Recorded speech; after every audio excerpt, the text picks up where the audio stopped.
இன்னைக்கு வீடியோவில் நம்ம எதை பத்தி பார்க்க போறோம் அப்படின்னா 2021 தமிழக சட்டமன்ற தேர்தலோட ரிசல்ட்டை வச்சு கிளவுட் ஆர்டிஃபேக்ட்ல அதை இம்போர்ட் பண்ணி புதுசா மிகப்பெரிய மக்கள் ஆதரவோட புதுசா வந்திருக்க தமிழக வெற்றி கழகம் இப்போ நடக்க போற தேர்தலில் என்ன மாதிரி இம்பாக்ட் கிரியேட் பண்ணும் அப்படின்றதான் பார்க்க போறோம். பேசிக்கா கிளவுட் ஆர்டிஃபேக்ட் அப்படின்னு என்னன்னா அது ஏபிபி மெத்தட்ல ஒர்க் ஆகும். அதுக்கு தேவையான டேட்டாவை இம்போர்ட் பண்ணி நமக்கு என்ன மாதிரியான அப்ளிகேஷன் கிரியேட் பண்ணும் அப்படின்ற ப்ராம்ப்டை கரெக்டாக கொடுத்தோம் அப்படின்னா அது நமக்கான அப்ளிகேஷனை கிரியேட் பண்ணி அதை பில்ட் பண்ணதுக்கு அப்புறம் later we can publish for the public use.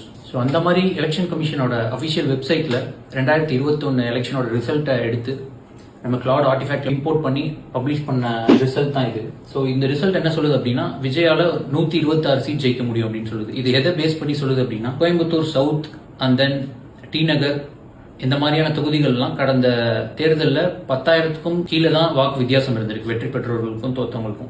So அதை பேஸ் பண்ணியும் விருகம்பாக்கம் போன்ற தொகுதிகள்லாம் 30,000க்கும் கீழே தான் இருக்கு வாக்கு வித்தியாசம், அதாவது வெற்றி பெற்றவங்களுக்கும் தோத்தவங்களுக்கும். ஸோ அந்த மாதிரி 10,000க்கும் 30,000க்கும் கீழே இருக்க தொகுதிகள் எல்லாம் விஜய் அந்த ஃபைட்ல இன்க்ளூட் பண்ணோம்னா Vijay can win that seats அப்படின்னு இந்த கிளவுட் ஆர்டிஃபேக்ட் சொல்லுது. அதே மாதிரி மதுரை அதுக்கப்புறம் கொளத்தூர் போன்ற தொகுதிகள்லாம் டிவிக்கோட இம்பாக்ட் ரொம்ப கம்மியா இருக்கும்னு இது சொல்லுது. ஸோ அந்த மாதிரி இதோட கிளவுட் ஆர்டிஃபேக்டோட அவுட்புட் படி பார்த்தோம்னா விஜயால 126 சீட் தனி மெஜாரிட்டியா ஜெயிக்க முடியும் அப்படின்னா கிளவுட் ஆர்டிஃபேக்ட் சொல்லுது. ஸோ இந்த ரிசல்ட் இந்த ஏஐ ப்ரிடிக்ஷன்லாம் உண்மையா அப்படின்றது மே 4ஆம் தேதி நம்மளுக்கு தெரிஞ்சிடும். இந்த ஆர்டிஃபேக்டோட லிங்க் வந்து நான் இந்த டிஸ்கிரிப்ஷன்ல கொடுத்துருக்கேன்.